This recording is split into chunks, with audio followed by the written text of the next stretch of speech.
Nos anos 90 surgiu uma onda de HQs com heróis mais violentos. A fiscalização que impedia quadrinhos de abordarem e mostrarem coisas mais sérias e violentas havia se abrandado, e com isso, mais liberdade criativa para as editoras. Assim como uma busca, nesse período em específico, de agradar o leitor que se mostrava cansado do altruísmo rotineiro. Os anos 90 acaba, para as HQs, sendo um momento dos excessos. Vemos a questão visual ganhar força cada vez mais, com personagens com corpos cada vez mais musculosos, mulheres cada vez mais sensuais para os estereótipos de sua época e armas grandes também. O diretamente perceptível, o chamativo, ganhou certo destaque nessa época. Hoje nos cinemas temos um retorno à forma clássica dos super-heróis, por mais que alguns ainda apontam para a forma já subversiva que muitos deles se mostraram anteriormente. Mas então, por que contamos com tantos super-heróis imorais? The Boys e Invencível ganharam suas adaptações para o audiovisual recentemente, mas suas histórias em quadrinhos são um pouquinho mais antigas e já surgem em um momento pós-desconstrutivo, que inicia com a HQ Reino do Amanhã da DC, que tem forte metalinguagem com esse momento de heróis violentos, tendo uma mensagem de retomada do super-heroísmo tradicional.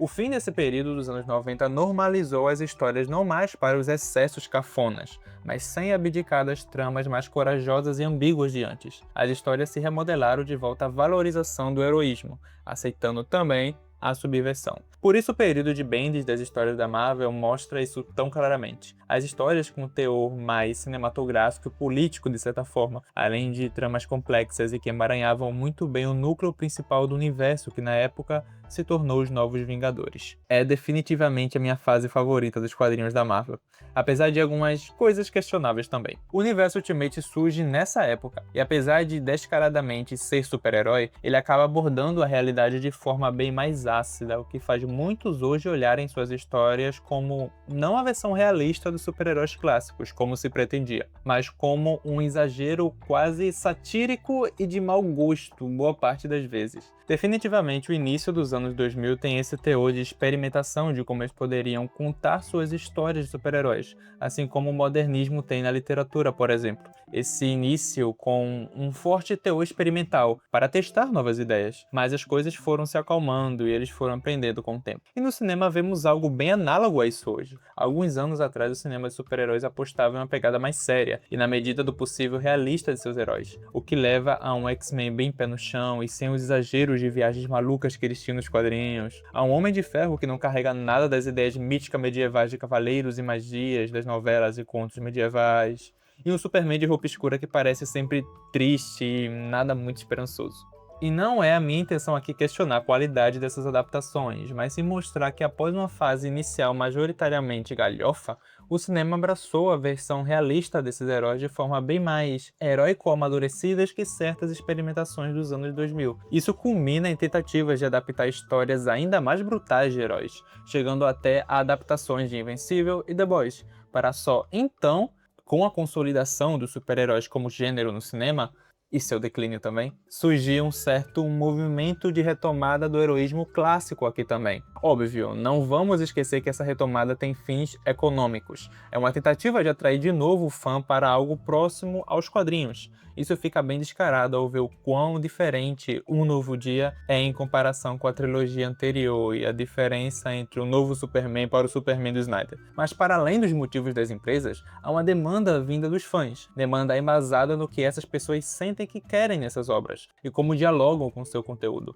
E acho irônico quando algumas pessoas falam que super-heróis têm que ser hoje como histórias violentas, ou que não faz sentido esse altruísmo de super-heróis, quando na verdade super-heróis nunca precisaram disso, pois não são isso. Super-heróis não são feitos para serem realistas. Superman não é um herói ruim só porque ele é altruísta demais. Heróis sempre foram, desde os mitos das diversas religiões, figuras exemplares. Exemplos destacáveis de indivíduos com feitos significativos o suficiente para serem rememorados. Claro que com o surgimento dos romances e uma certa subversão das novelas de cavalaria, esse traço sublime dos heróis se diluiu, como Bakhtin defenderia.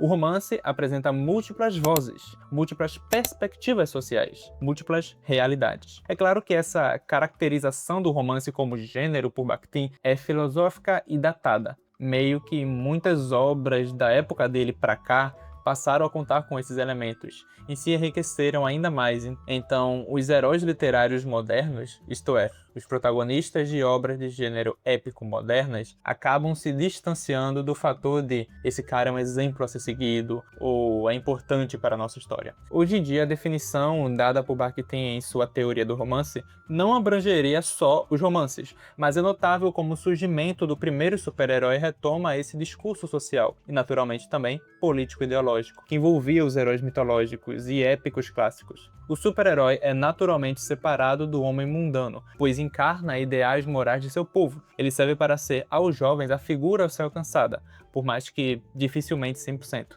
Eles existem para serem inspirações. Talvez o Homem-Aranha tenha se tornado tão grande exatamente por isso. Ele toca muito bem na vida de muitos de nós, com problemas muito próximos aos que de boa parte da população, mas ainda sempre firme em suas convicções, mesmo com o peso de suas responsabilidades, sempre se levantando pelo que acredita ser o certo. Isso naturalmente também se estende a outros heróis, e por mais que sim, o contexto do herói mitológico é diferente dos super-heróis. Ninguém acredita que os Vingadores estão de fato lá em Nova York. E também a produção deles siga por elementos capitalistas, como já mencionado. Mas fato é que mesmo hoje há um público para isso. E mesmo após tempos de queda em vendas, essas figuras seguem no nosso imaginário. Hoje, a gente sabe que nos últimos anos, cara, os quadrinhos de super-herói têm enfrentado uma queda vertiginosa nas vendas, né? Então, bicho, o que talvez tenha ajudado os super-heróis ainda a se manterem, né, ali nesse local de publicações, principalmente é o cinema, né? A gente sabe que... E mesmo se o gênero sumisse, o que não faltam são filmes em que o protagonista se mostra virtuoso e um exemplo notável a ser seguido. Não são só os super-heróis que herdam esse fator, o que só mostra o peso desse motivo narrativo ainda hoje no imaginário cultural. Então, é estranho pensar em como nós fomos bombardeados de Superman do mal nos últimos anos. O quão comum é ver edits que engrandecem personagens como Capitão Pátria, quando a própria história deles tenta expor que eles não são modelos exemplares, apesar de ser satisfatório ver eles se lascando no final.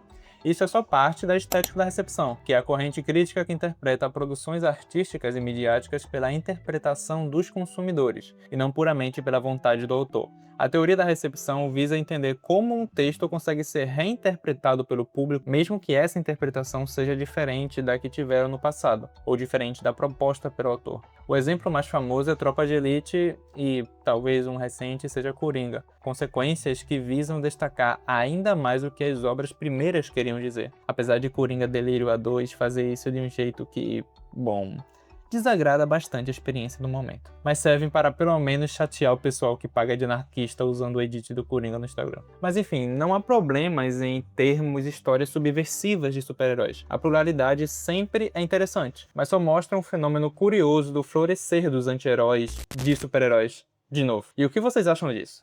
Pessoalmente, apesar das ressalvas, estou contente com ele de volta.